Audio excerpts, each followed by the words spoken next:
Hello everyone, स्वागत है आपका मेरे यूट्यूब चैनल पर। कैसे हैं आप सब? आई होप आप सब बहुत अच्छे होंगे और आपकी प्रिपरेशन भी बहुत अच्छी चल रही होगी।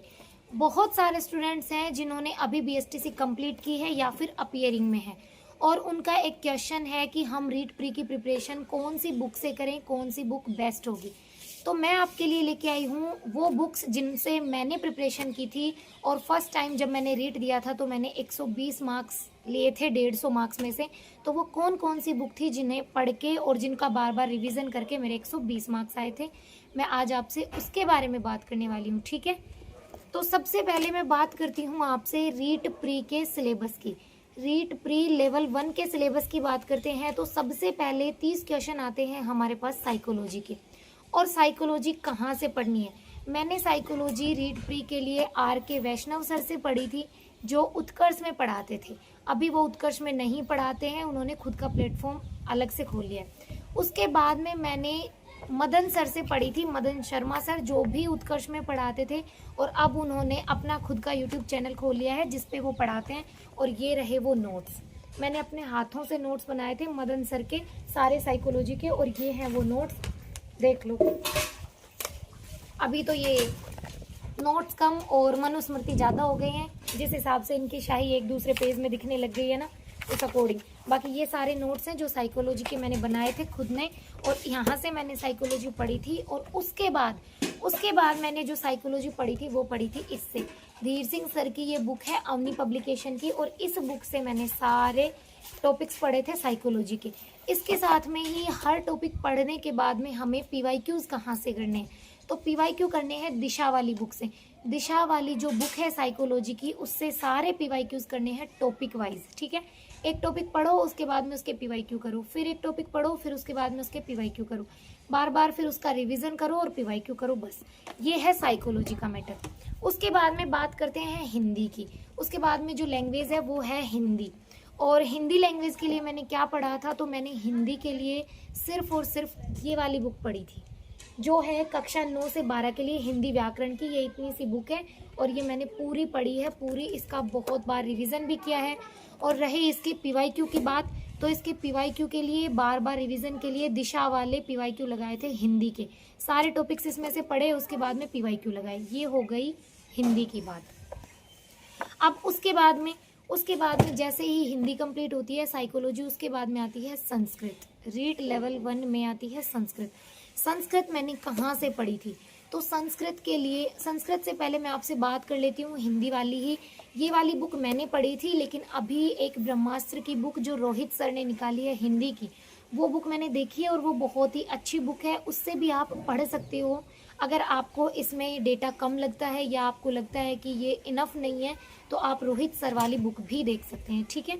उसके बाद बात करते हैं संस्कृत की, कि मैंने संस्कृत कहाँ से पढ़ी थी। तो संस्कृत के लिए मैंने उत्कर्ष क्लासेज से ही पढ़ी थी। मैंने पूरे रीट प्री के लिए उत्कर्ष का बैच लिया था, ठीक है, ऑनलाइन बैच। मैंने वहीं से सारी चीज़ें पढ़ी थी। उसके अलावा जो मुझे लगी एक्स्ट्रा, वो मैंने एक्स्ट्रा में पढ़ी थी। जैसे कि साइकोलॉजी के लिए मैंने धीर सिंह सर की भी बुक पढ़ी थी, ये वाली, वैसे ही सर के नोट्स बनाए थे। उसके बाद में संस्कृत कहाँ से पढ़ी थी, तो जो संस्कृत है वो भी मैंने उत्कर्ष से ही नोट्स बनाए थे, और वो बनाए थे मनीष सर के। उत्कर्ष में मनीष जी सर पढ़ाते थे संस्कृत, और बहुत ही अच्छी संस्कृत पढ़ाई थी उन्होंने। और ये है मेरे संस्कृत के नोट्स, ये देखो आप, ठीक है। ये है वर्ण परिचय, फिर उसके बाद में ये आ जाती है संधि, फिर उसके बाद में आ जाते हैं ये प्रत्यय। ऐसे करके मेरे पूरे नोट्स हैं ये संस्कृत के, और बहुत ही अच्छे से उन्होंने नोट्स बनवाए थे। और उसके बाद में क्या करना है, उसके बाद में जो साफल्यम की बुक आती है, अगर आपको लगता है कि आप इससे कवर नहीं कर पा रहे हैं, तो साफल्यम की जो बुक है उसमें आपको क्वेश्चंस भी मिल जाएंगे और डायरेक्ट टॉपिक भी मिल जाएंगे। वहाँ से आप साफल्यम की बुक भी पढ़ सकते हैं संस्कृत की। रही बात टॉपिक के बाद PYQ सोल्व करने की, तो दिशा वाली बुक बेस्ट बुक है PYQs के लिए। वही लगानी है, जितनी भी बार PYQ करने हैं, जितनी भी बार क्वेश्चंस देखने हैं, दिशा वाली बुक से लगा लेना, ठीक है।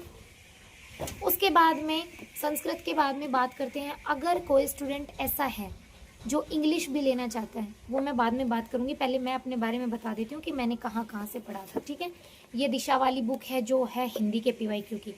उसके बाद में संस्कृत हो गई। संस्कृत के बाद में चलते हैं मैथ्स की तरफ। और मैथ जो मैंने पढ़ी थी वो भी उत्कर्ष में ही एक सर पढ़ाते थे, जो थे महेंद्र सर। और महेंद्र सर ने बहुत ही अच्छी मैथ पढ़ाई है, बहुत शानदार मैथ पढ़ाई है। और अभी उन्होंने अपना ही यूट्यूब चैनल बना लिया है मैथ्स महेंद्र के नाम से, उसका नाम है मैथ्स महेंद्र। और वहाँ पे जाके और आप वहाँ पे सर से कोर्स भी खरीद सकते हैं, या फिर आप यूट्यूब पे भी उनकी जो क्लासें हैं वो ले लेना, ठीक है। उसके अलावा मैथ के लिए कहीं भी भटकने की ज़रूरत नहीं है, जितने टॉपिक हैं रीट में और बहुत अच्छे से उन टॉपिक्स को कवर करवाया है महेंद्र सर ने, ठीक है। और मैंने मैथ्स वहीं पढ़ी थी, उसी से पढ़ी थी। उसके बाद में बात करते हैं मैथ्स के बाद में ईवीएस की, कि ईवीएस कहाँ से पढ़नी है। तो ईवीएस के लिए बहुत ज़्यादा भटकने की ज़रूरत नहीं है, क्योंकि ईवीएस में साइंस भी आती है। उसके अलावा ईवीएस में साइंस के साथ साथ जनरल क्वेश्चन भी आते हैं और पर्यावरण अध्ययन के भी क्वेश्चन आते हैं, और उसमें जीके भी मिक्स आती है कि 10-11 क्वेश्चन उसमें राजस्थान जीके के भी पूछे जाते हैं। तो साइंस के लिए, राजस्थान जीके के लिए, ईवीएस जो जनरल क्वेश्चन आते हैं उनके लिए अलग अलग जगह भटकने की बजाय आप एक ही प्लेटफॉर्म से पढ़ सकते हो। मैंने भी वहीं से पढ़ा था, और वो थी मुकेश पांचोली सर की बुक। वो बुक मैं इसलिए नहीं दिखा सकती हूँ क्योंकि गाइस मैं घर पे आई हुई हूँ, और जो मेरी बुक्स हैं सारी वो कोचिंग में रखी हुई हैं। आधी बुक्स घर पे थी और आधी जो बुक हैं वो हॉस्टल में रखी हैं, तो वो बुक मैं इसलिए नहीं दिखा पा रही हूँ आपको। मैं उसके लिए आपको स्क्रीन पे फ़ोटो दिखा दूँगी उसकी, ठीक है। मैंने मुकेश पांचोली सर से ही पढ़ी थी, और उसके लिए आप उनके यूट्यूब चैनल पे जाके पढ़ सकते हो, यूट्यूब चैनल पे। और उन्होंने अपना खुद का एप्लीकेशन बना रखा है, वहाँ पे वो सारे टॉपिक्स करवाते हैं। उसके साथ में मुकेश पांचोली सर की एक बुक भी है जिसमें 11,000 क्वेश्चन से भी ज़्यादा क्वेश्चंस हैं, ठीक है। तो वहाँ पे जाके और आप उसकी प्रैक्टिस कर सकते हो, कहीं भी भटकने की ज़रूरत नहीं पड़ेगी ईवीएस के लिए। उसके बाद में हम बात करते हैं शिक्षण विधियों की। बहुत सारे जितने भी सब्जेक्ट्स हैं उनकी सबकी टीचिंग मेथड्स आएंगे। तो टीचिंग मेथड्स के लिए कहाँ से पढ़ना है और मैंने कहाँ से पढ़ा था, ये जितना भी डेटा मैं बता रही हूँ जेन्युइनली बता रही हूँ, और 120 मार्क्स मेरे इसीलिए आए थे कि मैंने यहाँ से डेटा पढ़ा था। तो जो शिक्षण विधियाँ हैं, शिक्षण विधियों के लिए सबसे पहले तो ये पढ़ी थी फर्स्ट रैंक वाली बुक। फर्स्ट रैंक की ये बुक है रीट की शिक्षण विधियों के लिए। इसमें हिंदी, इंग्लिश, पर्यावरण, संस्कृत और गणित, इन सारे सब्जेक्ट्स हैं इनके सारे के सारे टीचिंग मेथड्स दिए गए हैं। और ठीक है, ये टीचिंग मेथड्स पढ़ने में भी आसान है, अच्छे से समझ में भी आ जाएंगे, तो आप यहाँ से पढ़ सकते हैं। उसके अलावा बहुत ज़्यादा अगर आपको चाहिए कि मुझे कंटेंट थोड़ा अच्छा हो, जिस हिसाब से आज रीट के पेपर बन रहे हैं और रीट का जो पेपर आया था उसके अकॉर्डिंग, तो उसके अकॉर्डिंग ये वाली बुक कलाम वाली शैक्षणिक रीति विज्ञान की लेवल 1 के लिए, इसमें भी वही math, science, SST, Hindi, English सभी के टीचिंग मेथड्स हैं। तो ये मैंने ये भी पढ़ी थी बुक टीचिंग मेथड्स के लिए, ठीक है। ये सारी बुक्स पढ़ने के बाद में बार बार इनका रिवीजन करने के बाद में ही इतने मार्क्स आए थे, तो ये बुक तो आपको पढ़नी ही है, ठीक है। और रही बात इंग्लिश की, बहुत सारे स्टूडेंट्स ऐसे होंगे जो सेकंड लैंग्वेज संस्कृत की बजाय इंग्लिश लेंगे, तो वो कहाँ से पढ़ें। तो इंग्लिश के लिए एक यूट्यूब चैनल है पवन गोस्वामी सर का, वो स्क्रीन पे दिख रहा होगा, आप वहाँ से भी पढ़ सकते हैं। और उसके साथ में आप ये PYQs लगा सकते हैं दिशा वाली बुक से इंग्लिश के लिए। वैसे भी जो मेंस होगा उसमें तो इंग्लिश पढ़नी है ही, तो रीट प्री में भी बहुत सारे स्टूडेंट्स ऐसे हैं जो इंग्लिश ही लेंगे सेकंड लैंग्वेज, तो आप वहाँ से कवर कर सकते हो, ठीक है। और भी बहुत सारे सवाल हैं, बहुत सारे क्वेश्चन हैं कि हम ये बहुत सारी बुक्स ना पढ़ के कोई एक बुक पढ़ लें रीट के लिए लेवल 1 के लिए। तो रीट लेवल 1 के लिए अगर आप चाहते हैं कि मैं सिर्फ एक ही बुक पढूं और उसमें ही सारा डेटा दिया गया हो, तो ये है वो बुक। मैंने जो रीट है उसके लिए ये बुक्स भी खरीदी थी और इनको देखा भी है, ठीक है। बहुत ज़्यादा अच्छे से मैंने नहीं पढ़ी है ये दोनों बुक लक्ष्य वाली, लेकिन फिर भी ये देखी हैं थोड़ी थोड़ी। ये है रीट लेवल 1 के लिए लैंग्वेज की, ठीक है।